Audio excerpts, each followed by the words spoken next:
విష్ణుమూర్తికి అవతారంగా భావించే తాబేళ్లు శ్రీకూర్మ క్షేత్రంలో మృత్యువాత పడుతున్నాయి.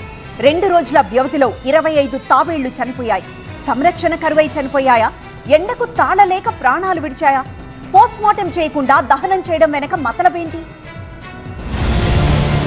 శ్రీకాకుళం జిల్లాలోని శ్రీకూర్మం క్షేత్రానికి చారిత్రక నేపథ్యం ఉంది. 17వ శతాబ్దంలో నిర్మించిన ఈ ఆలయంలో తాబేళ్లు సంచరిస్తుంటాయి. కూర్మావతారంలో శ్రీ మహావిష్ణువు కొలువు తీరాడని భక్తుల విశ్వాసం. అందుకే తాబేళ్లను భక్తితో పూజిస్తారు. అలాంటి చోట 150 ఏళ్ల పాటు బతుకుంటాయని తాబేళ్లు చనిపోవడం భక్తుల్ని కలవరపెడుతోంది. 15 ఏళ్ల క్రితం ఈ క్షేత్రంలో తాబేళ్ల కోసం పార్క్ ఏర్పాటు చేశారు. నిర్వహణ బాధ్యతల్ని గ్రీన్ మెర్సీకి అప్పగించారు. నిర్వహణ చూడాల్సిన కాంట్రాక్టర్ శ్రీకాకుళంలో ఉండడం, స్థానికంగా ఈవో అందుబాటులో లేకపోవడంతో పూర్తిగా పర్యవేక్షణ కొరవడిందన్న ఆరోపణలున్నాయి. క్రమంలోనే 48 గంటల వ్యవధిలో 25 తాబేళ్లు మృత్యువాత పడ్డాయి. వాటిని శ్వేత పుష్కరిణి ఒడ్డున గుట్టుగా దహనం చేశారు. నిబంధనల ప్రకారం తాబేళ్లు చనిపోతే వాటికి పోస్ట్ మార్టం నిర్వహించాలి, ఆ తర్వాతే దహనం చేయాలి. కానీ అందుకు విరుద్ధంగా వ్యవహరించడం అనుమానాలకు దారితీస్తోంది. అవి పోస్ట్ మార్టం చేసి వాళ్ళు దహనం పెట్టేవాళ్ళు.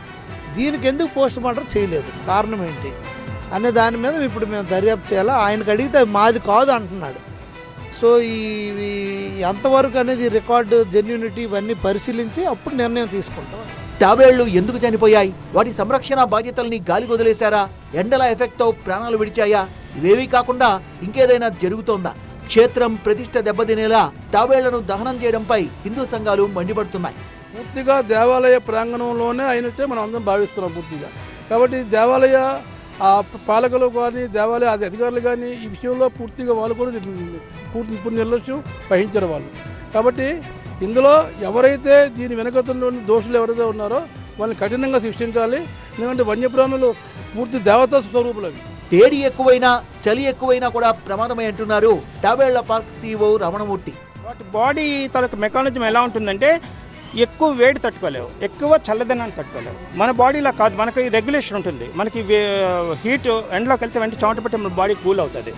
అలాగే చలి వేస్తున్నప్పుడు ఆటోమేటిక్గా మనకి ఆయిల్ గ్లాండ్స్ వచ్చి మొహమ్మది జిడ్డుగా కాపాడుతుంది. ఆ మెకానిజం వాటికి లేదు.